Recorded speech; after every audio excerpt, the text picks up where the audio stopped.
Guys in this video हम discuss करेंगे जो फॉस्टिस है, डॉक्टर फॉस्टिस, उसके बारे में। और ये जो वीडियो है ये पार्ट 1 है।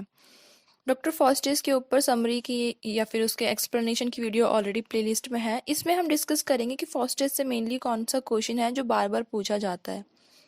तो फॉस्टिस से सबसे ज़्यादा इंपॉर्टेंट एक क्वेश्चन है, वो पूछा जाता है कि जो डॉक्टर फॉस्टिस है ये एक रेनेसा प्ले है।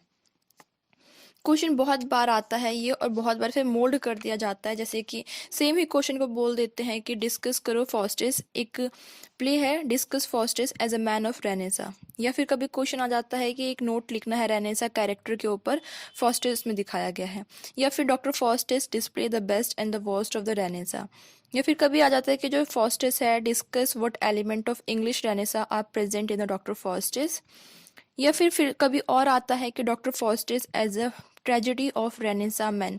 तो बार बार बार बार ये क्वेश्चन रिपीट होता आया है कि फॉस्टिस जो है वो एक रेनेसा ट्रेजेडी है, रेनेसा मैन को रिप्रेजेंट करती है। तो इसमें मेनली हमें क्या लिखना है। तो ये जो डॉक्टर फॉस्टिस है ये हमें हमारे ऑनर्स में भी लगी थी, तो मैं इसका आंसर आपको पूरा पूरा आपको प्रोवाइड करवा दूंगी। स्क्रीन पे मैंने लगा दिया है, स्क्रीनशॉट्स आप ले सकते हैं। ये मेरी बुक की फ़ोटोज़ हैं। तो इसमें मेनली हम बात करते हैं रेनेसा की, तो सबसे पहले हमें रेनेसा को एक्सप्लेन करना पड़ता है कि रेनेसा होता क्या है। रेनेसा क्या था? रिवाइवल या फिर रीबर्थ। जैसे कि इटली में स्टार्ट हुआ था रेनेसा, और उसके बाद वो इंग्लैंड में आ गया या फिर अदर कंट्रीज़ में पहुंच गया था। तो इसमें पहले हमें ये डिस्कस करना है कि रेनेसा का मतलब क्या होता है। जैसे कि रिवाइवल है, रीबर्थ है, और रिवाइवल और रीबर्थ किसका हुआ था?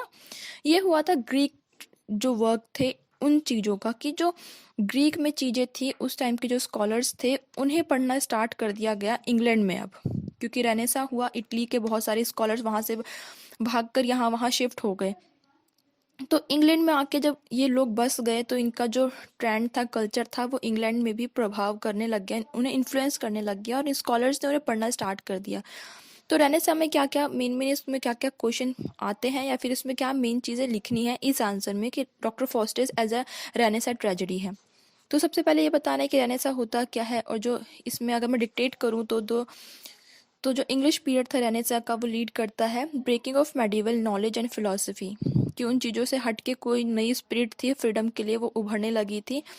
बहुत सारे जो लोग थे वो नई नई चीज़ों में जाने लगे थे, एडवेंचर स्टार्ट हो गया था।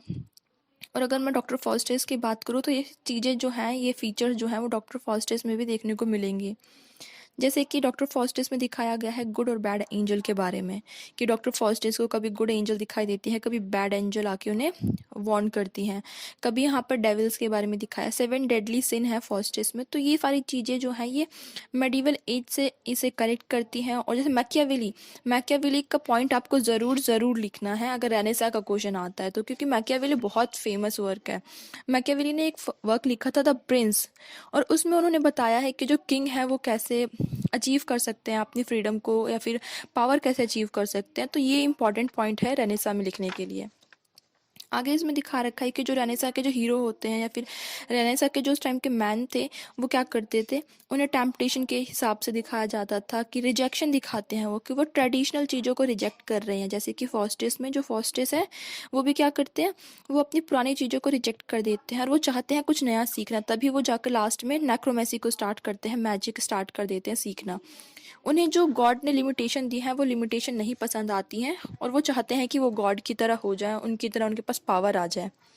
तो जो फॉस्टिस है वो शो कर रहा है जैसे कि उसकी पर्सनल जो लस्ट है पावर के लिए, उस चीज़ को शो कर रहा है, पैशन को शो कर रहा है कि उसे बहुत ऊपर जाना है। और इसमें आप इसका जो इराकिस का जो एग्जाम्पल है, इसे मस्टली कंक्लूड कर देना, इंक्लूड कर देना, क्योंकि इराकिस का एग्जाम्पल बहुत फेमस है, और उसमें दिया भी हुआ है। जो उसका प्रोलोग है उसमें दिया हुआ है कि जो इराकिस था उसको भी गॉड ने, उसके जो विंग्स थे वो वैक्स के थे, और उसका भी जो एटीट्यूड था या फिर जो उसका ह्यूबरिस था, प्राइड था, वो बहुत ज़्यादा था ऊपर उड़ने का। और वो सन के पास तक पहुंच गया, और उसके जो विंग्स थे वो पिघल गए, और लास्ट में वो गिर के मर जाता है। ये आपको मिल जाएगा, अगर आप समरी में भी ढूंढेंगे तो वहाँ पर भी आपको मिल जाएगा। फिर बताना है कि जो डॉक्टर फॉस्टिस है वो कैसे स्टार्ट होता है। ये रेनेसा नोट से स्टार्ट होता है, और स्टार्टिंग में क्या बताया हुआ सॉलिलोक्यू में कि जो फॉस्टिस है वो डिससेटिस्फाई है अपनी नॉलेज से, जो उसने अभी तक अचीव करी है। वो कुछ नया करना चाहता है, कुछ नया सीखना चाहता है। वो जैसे कि होता था ना कि गॉड और डेविल दो सेंटर होते हैं पावर के, गॉड जो है वो हेवन में है, डेविल हेल में है, दोनों लेकिन सेंटर है। तो फॉस्टर्स खुद भी चाहता है उनकी तरह सेंटर में आना, तभी तो वो नेक्रोमेसी को इस्तेमाल करता है, अपनी सोल को बेच देता है।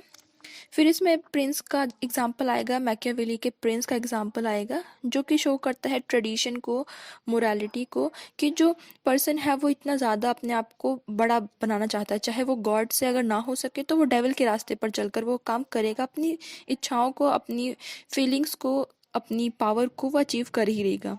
उसके बाद जो रेनेसा है, एलिजाबेथन रेनेसा की अगर हम बात करें तो उसमें कंट्रीज़ की वेल्थ दिखाई गई है, अफ्रीका की भी वेल्थ दिखाई गई है, कि कंट्री में बहुत ज़्यादा पैसा आने लग गया। और ये चीज़ें इसमें भी शो करती हैं, जैसे कि फॉस्टेस जो है वो कहीं पे इंडिया से गोल्ड लाता है, किसी और देशों से पर्ल लेकर आता है, फ्रूट्स लाता है यहाँ वहाँ से, तो वो चीज़ें शो करती हैं।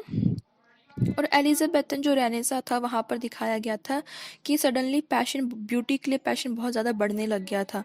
और इसमें फॉस्टेस क्या करता है, फॉस्टेस का भी पैशन बढ़ने लग जाता है, वो यहाँ वहाँ जाता है, दूसरे वर्ल्ड के नए नए जगहों को खोजता है, वहाँ से अपने फ्रूट्स को। और फिर लास्ट में एक चीज़ दे रखी कि वो हेलेन की स्पिरिट को बुलाता है, तो हेलेन खुद एक ब्यूटी को रिप्रेजेंट करती है, क्योंकि हेलेन से ज़्यादा खूबसूरत अब तक कोई रहा नहीं है, उसी के लिए तो ट्रॉय हुआ था। तो वो चीज़ें यहाँ पे लिखनी है, और इसका जो आंसर है मैं आपको पूरा पूरा दे रही हूँ, आप इसका स्क्रीनशॉट ले सकते हो, और मेरे को लगता है ये 20 मार्क्स के लिए तो इनफ है।